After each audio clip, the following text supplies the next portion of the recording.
Hello Internet, and welcome to SonyCentric. I'm your host, Jason Kwasnicki, and this week we're going to be talking about Sony Interactive Entertainment. No, not Sony Computer Entertainment, Sony Interactive Entertainment. They've been doing some corporate restructuring over there, and we're going to talk about why that might be. We are joined today by Keith the Hacks Mitchell. What's up, everybody? Clinton the Navigator Bowman. Yo! He gets lost a lot, though. And we got the man behind the bookshelf, Carlos Abdu. Ooh, fancy. The bookshelf, what's that?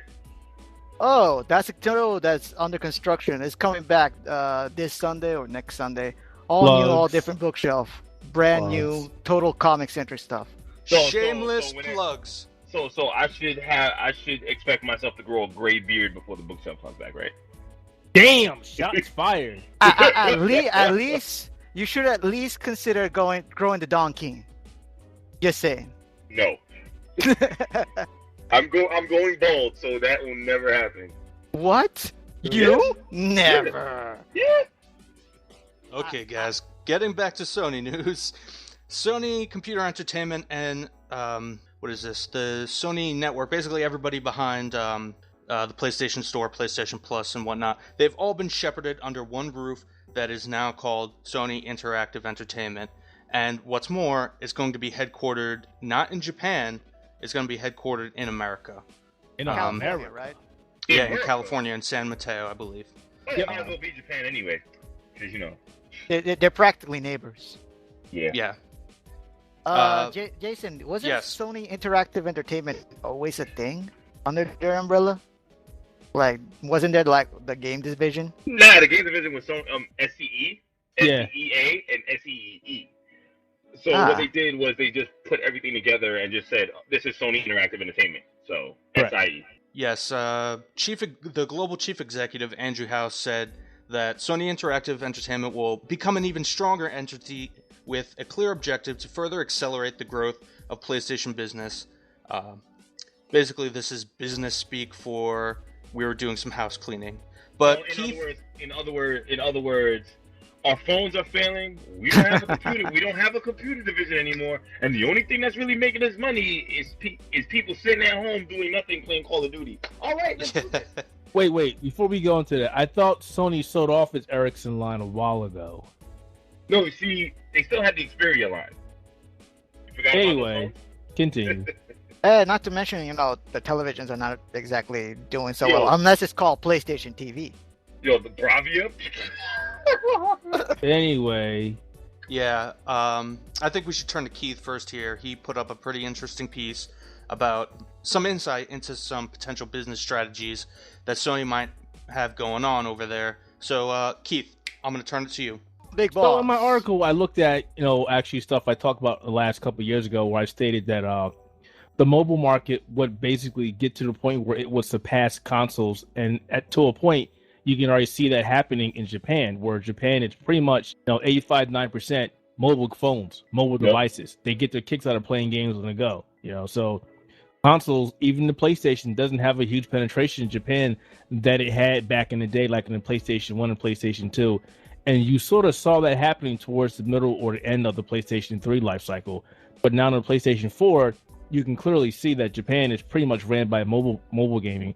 And I think Sony is taking it as a hint that they realize that even though they're stealing Microsoft, was it 3-1, 4-1 on console sales in their native land, the land of the rising sun, the PlayStation just isn't doing what Sony thinks it should be doing in Japan.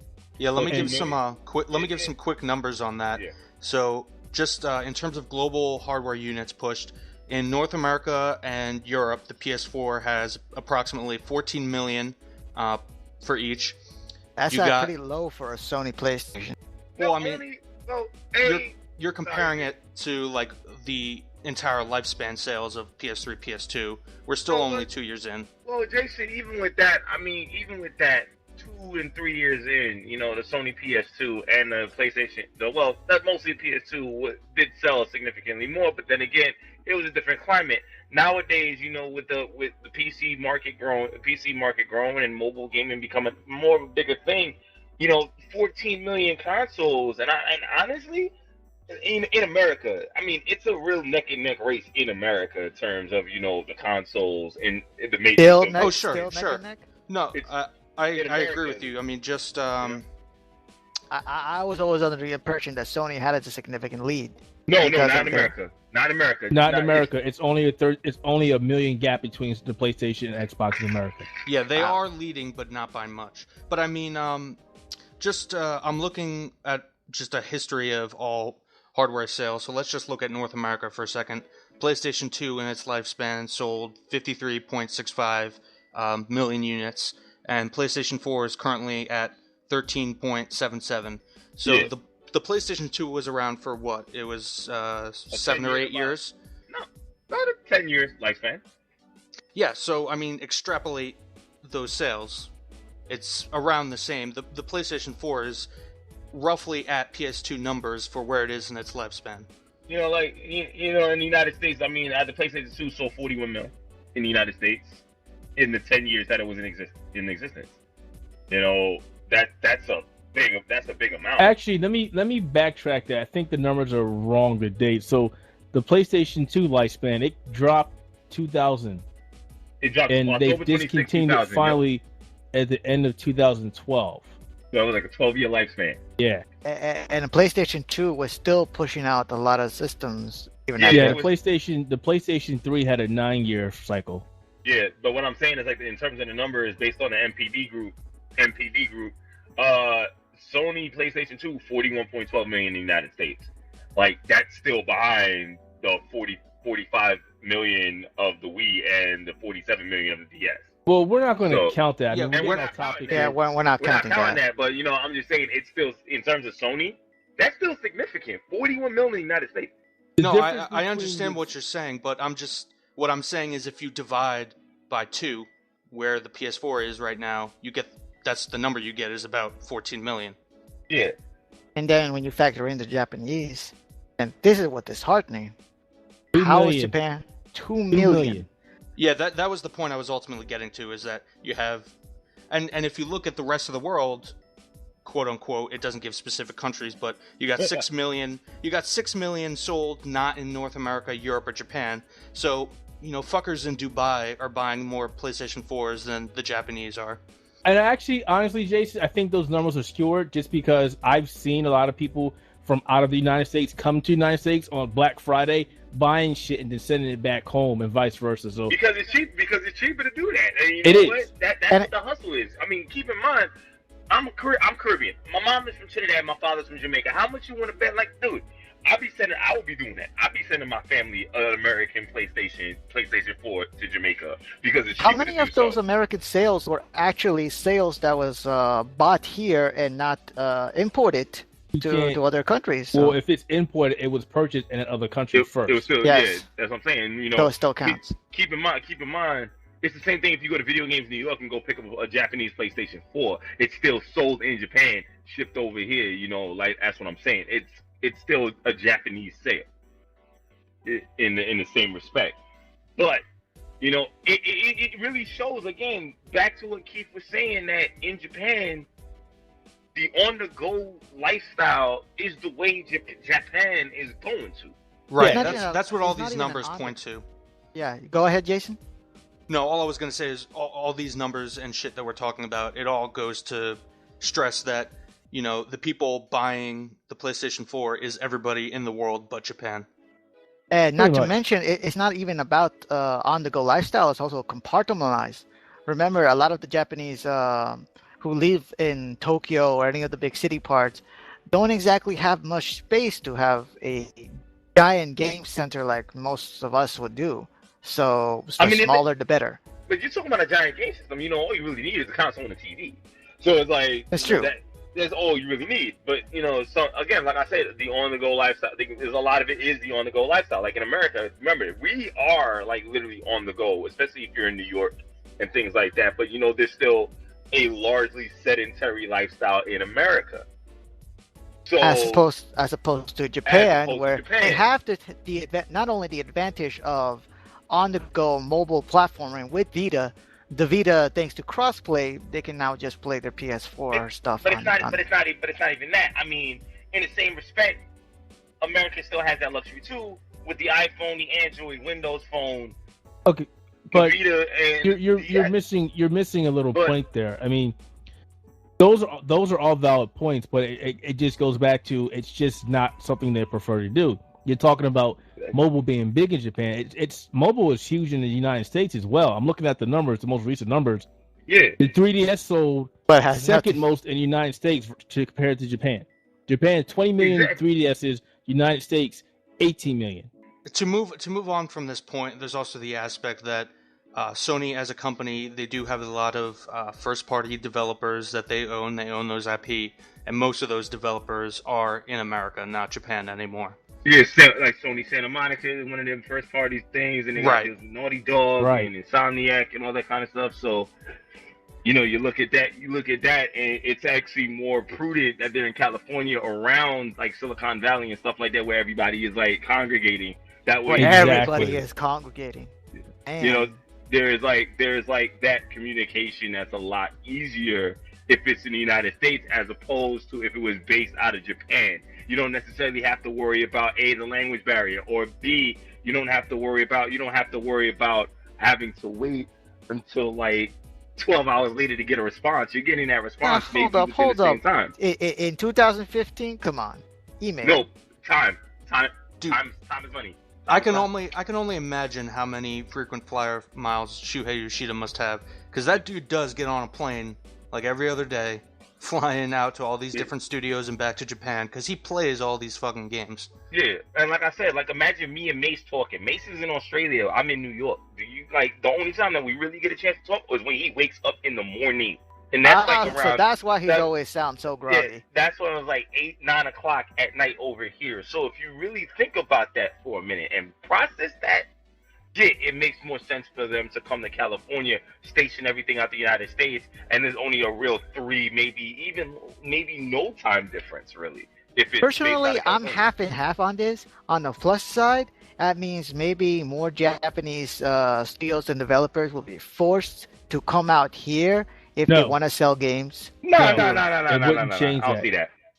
I would think that maybe they can change their sort of perception when it comes to selling games to the West, because that's always been a complaint. Like sometimes when they want to sell something to us and we don't exactly get it, it's like maybe they don't get us. No, but on the other hand, that means most of the cultural perception of America would just mostly come from California, so nothing really changes. Well, you got to think about it. You're talking about game development as a whole that's in Japan. This has nothing to do with them. This is all a purely Sony move. And I touched on that. I think why they're doing that is they want to get a better understanding for the landscape in the United States. They want to see, they want to get in touch with the core audience who are buying their systems. They had that sort of in Europe. They didn't have any insight to the American gamer at all in the United States. So things like buying the naming rights to the Best Buy theater, things like that. And that was one of the things I pointed out. They have that now. They're going to use that for something. They haven't stated what, but they will. And also look at it. The gaming landscape shifted. Back in the day, it was the Xbox 360 that was the console for shooters. Now look what it is. It's not even. Isn't it still the console for shooters? It is still the console. No, it's still the console you can say PC. It's still the console for shooters. It's still the console for shooters, but because Sony's pumping money into like the Call of Duty championships, right? Yeah, that's the thing. It's all Sony pumping money. Sony's pumping money into the FGC. Sony's pumping it's funny you mentioned that. Right. Funny you mentioned that they're pumping money into all the competitive tournaments that they have their fingers on. Right, and what better way to keep a handle and see how it's doing, how your venture's doing, than having a base of operations in that same location? Like, think about it, and even so much so California, right? Now that Sony is based out of California, they can roll down to the esports arena and they can hold tournaments like that if they were going like the Super Arcade or something like that. They can do what Sega did. They can do what Atlas did. They can do all this stuff, especially speaking in an aspect with the FGC. They can do that now because it's a lot more convenient for them. Now, only thing to point out is, even though they've moved over and converged into one entity, they still have to report directly to Japan, Tokyo. That's fine, right? But it's still an ease of market analysis. Right. by being in California. Yeah, It's, and I it expect mostly them to has do to a lot do with more like with the that. big topic issues when it comes to businesses and stuff like that. It just streamlines their entire video game arm, And think basically. about it, even if they report to Japan, now Japan has more of an incentive to really take the American gaming scene more seriously. I wouldn't say more seriously. I think they were They've taking the always- American scene serious since the PlayStation hasn't been selling as much as they wanted to in Japan. Actually, I kind of want to agree with Clinton. Here's why. It's not that they didn't take us seriously, but they never took us as creatives seriously. Once, like, Well, that has Developers nothing like to do the- with it, though. yeah, that's true, Yeah. but once, I mean, like, we're talking business here, and the reason No, you know, but Carlos, keep- you mentioned hold on, Carlos, you mentioned before a lot of Japanese companies don't push their games out west. Business-wise, the reason that happens is because there's a lot of costs associated with that. You know, Yeah, that- localization is very, very expensive I and very, very understand that. time-consuming. No, I understand. I mean, I We all- understand we that. all- We understand that, but my thing is, remember, you're talking business. You know, the creative aspect, the creative process is part of business. So it's true, and you for have a to- long time, when it comes to trying to sell something for the West, very few studio. I mean, actually, Very no. few. There was a lot of studios that do their research, but some of the other ones, their research just consists of looking at something from America on the internet and then done. Okay, we understand America. Let's just put that shit in, and they'll get it. They'll totally buy it. Now that they're actually in it, they can live it and they can understand what we really comprise of. You know, because it's just a major problem. Like, if you're not immersed in a culture, you don't understand it. I mean, keep in mind, Kinda- keep in mind, you know, half this of the kinda what- executives, keep in mind, half the executives of these different arms are American. They're not. Yeah, but That but is true, still- but they never that's had. executives, man. Those are executives, and those arms in America. Let's be honest. Let's be fucking honest. When it comes to the American branches of the Japanese development companies, they're just marketing. Yeah, They're and just then there it's- to distribute. They also games. greenlight the games though. They Yeah. greenlight the games, but you know That they doesn't mean just say. that doesn't mean they have a knowledge of it. That's the thing. eh, eh, You know, not back to my mention, pre- like, yeah. Hey, if some Sony arm in Japan make an RPG, say, all right, yo, this is the one that's hitting all over Japan. Here, take a look. Oh shit, this is not gonna fly in America. Send it back. But they have no say in the creative decision. They just have a say in whether it could be distributed or not. Okay, But it well, can't I guess we'll have to agree to disagree on that. But yeah, so big changes happening over at Sony. Another thing, another kind of event. Finally, after what is it now? The console's been out for a few years. There was a year before that. So after 3 years, we finally have The Witness on the PS4 came out this week. And Yeah, The Witness, and correct me if I'm wrong, The Witness was one of, if not the first game we saw on PS4, wasn't it?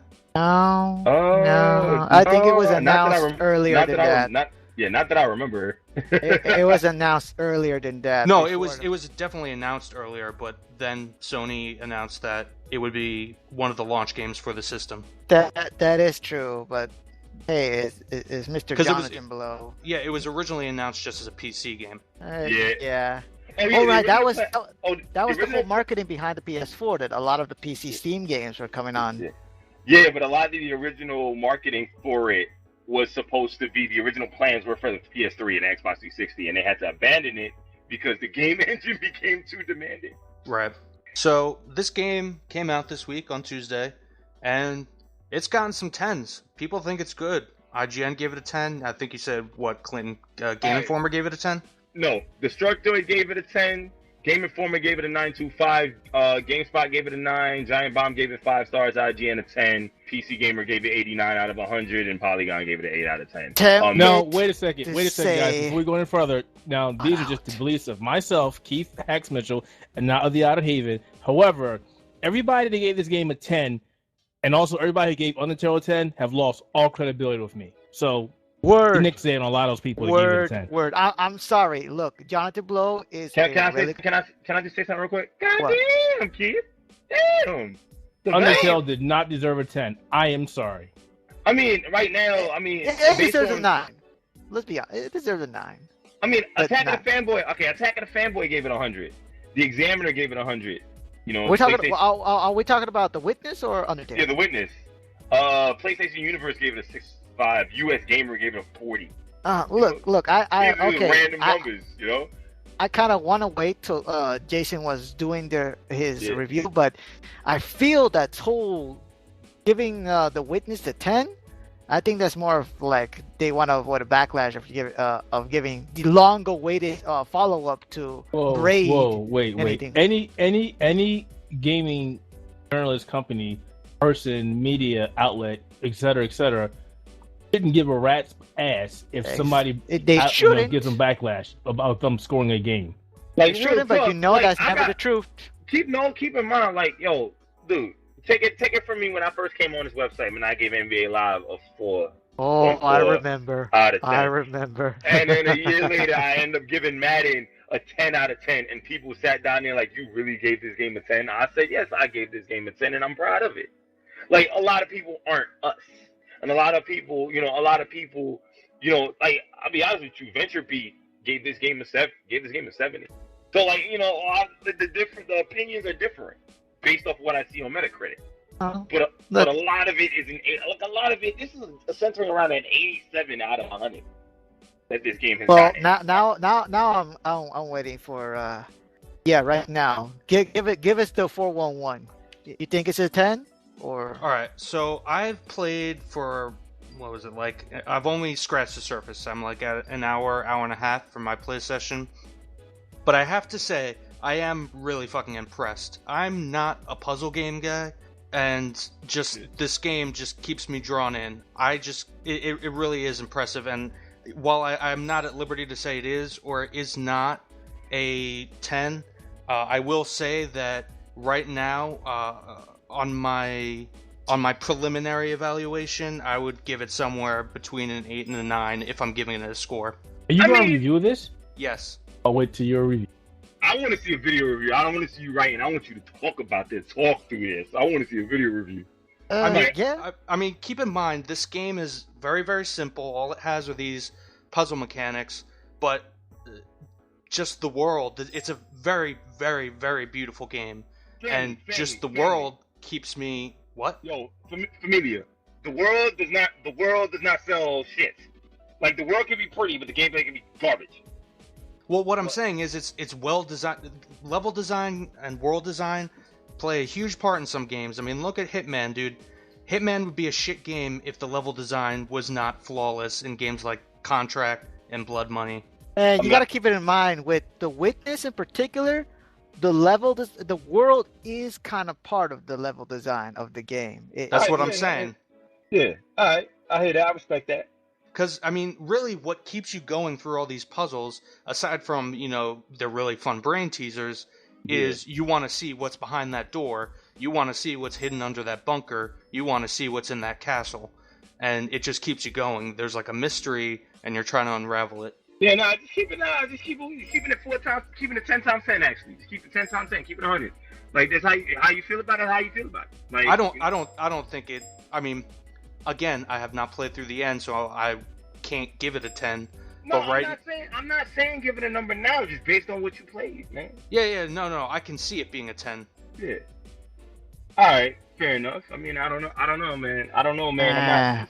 I'm not too hype about that game. Then again, I really don't play puzzle games like that. To be fair, it's very much like Myst. If any of you have ever played those games. Okay.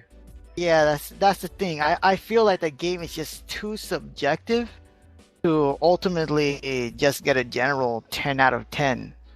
I mean, I think you have to discover that for yourself. And if everyone is just going, "Oh my god, this is the most I've ever played," and like, nah, I don't believe you. This shit. I don't believe it.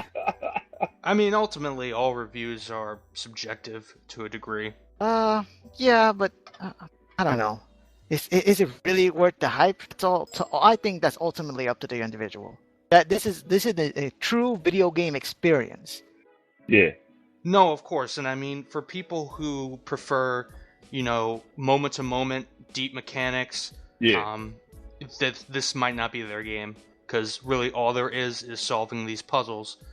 But if that gets you hooked, and you'll know within the first few minutes of doing the first few panels, if those puzzles hook you, then you're hooked for the next 70 hours because it's a big game. Well, Yeah. Jade, that being said, one of the biggest appeals of Blow's previous game, Braid, was that he basically took a classic 2D platformer and kind of layered a very somber and kind of meditative story around that. How would you feel the narrative of Witness is like? So this is probably somewhere where I'm least qualified to talk about it because thus far I've only seen like a few buildings and really I haven't learned that much. I haven't come across any of the So the tip of the iceberg. anything. Yeah, I'm on the tip of the iceberg, so I really know nothing at this point. But I can start to see where the narrative is going somewhat, and I have heard from others kind of the gist of where it goes. So I don't think I can really say one way or the other at this point because I haven't experienced it for myself. I think it very much will be, like you said before, Carlos, your own experience and how you perceived it.